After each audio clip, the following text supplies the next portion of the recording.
Principle number 8 is over-deliver. Over-deliver. This is a crazy thing that I talk about all the time.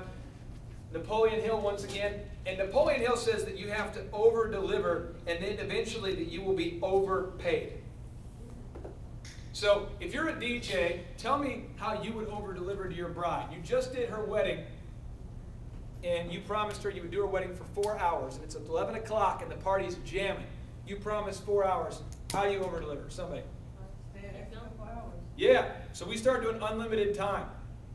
Every single package we charged by the hour, but we do unlimited time. We would never, ever, ever leave a party early. We'd always charge for 4 hours, but people started knowing that company's cool. They'll do unlimited time. They'll never shut down your wedding early because they want to go back and watch something they TiVoed. All right? Other DJs are like, well, time to wrap it up because it's been 4 hours and it's time for me to go. I'm sorry you guys are having a good time. I'm sorry you're having fun. I'm sorry Grandma flew in from Sacramento to be here, but I have to go and watch Oprah reruns. Okay? So we started, what else can you do? What else would you guys do if you're trying to over-deliver and wow that bride? What else can we do? Somebody? No. Somebody else? We started giving her a CD of all of her music with a picture of a really nice photo of them on that CD. We made a CD cover. Looked like it came out of like a store. But it had their name, their face on it, super nice with their first dance, father, bride, all of them right on there. And then we recorded their grand introduction and we put it on there. So every day if they're feeling down, they can just put in the CD and hear their grand intro. And we had so many brides that would call and almost have like a friend relationship the moment we gave it to them. They'd call us and go, I just listened to my grand intro again. It's been 2 years since our wedding. I thought about you guys. I'm not kidding, it worked. But the spirit of it is when you over-deliver, you will always be overpaid. When you plant the seeds, you always have a harvest. Okay? So you have to over-deliver. And this, again, is something that we don't learn in education. We learn that you're supposed to deliver. We're supposed to be there at 3 and stay till 7, and you get paid $8 an hour. So for $32, you'll be there for 4 hours. And right at 4 hours, you're out of there. But I'm telling you, if you want to get promoted, get there early, stay there late, ask the boss, hey, boss, anything else I can do for you? Well, yeah, as a matter of fact, I'd need some help doing it. And you're going to find that all the bosses are the ones who always over-delivered, and that's why they're the boss. So, but what happens is when you do that, you're going to start separating yourself from everybody else. You're going to start standing out in the pack. And what happens is, as a boss, I have about 50 guys that work for me now. I remember the guys that over-deliver.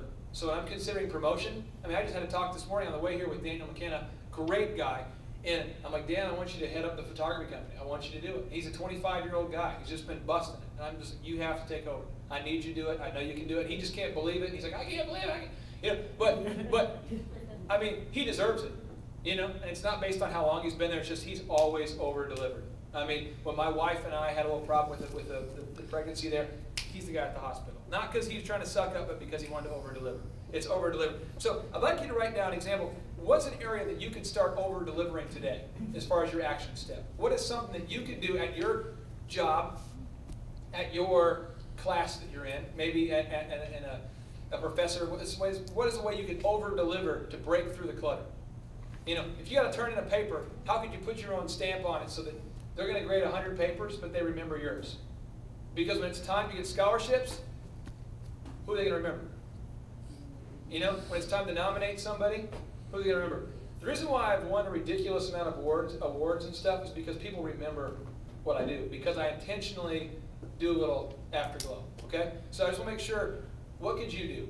What could you do to over-deliver? Moving along here. This is the next step here for you. Principle number 9. You want to engage only in a mutually beneficial relationship. Now here's the deal about over-delivering. Let's talk about it for real. If you're working for a boss who wants to kind of take advantage of employees, you ever worked for a boss who loves to take advantage of employees? You ever had that guy? Yeah. He's always like, yeah. He's usually the son of the guy who started the company, who's never worked for anything his whole life, right? He's that guy. He says, well, I need you to come in early tomorrow. I'm going to the soccer game with my kids. I need you to come in and kind of fill. That guy? You're never going to have a mutually beneficial relationship with that dude, so roll. Get out of there. Okay? You only want to work with someone you can have a mutually beneficial relationship with, because it's not a good deal if you're not. I'm not sure you do marriage counseling here, but I will tell you, once I discovered this, it just changed my marriage for the positive. Because I realized I have to over-deliver for my wife. I've got to get home earlier than I said. I've got to be more helpful with the kids. I've got to do more than I promised. And if I do that, then she'll want to reciprocate, and it's this mutually beneficial thing. But for some reason, our society, again, teaches I deliver, you deliver. But mutually beneficial means it's sustainable. We could be partners forever.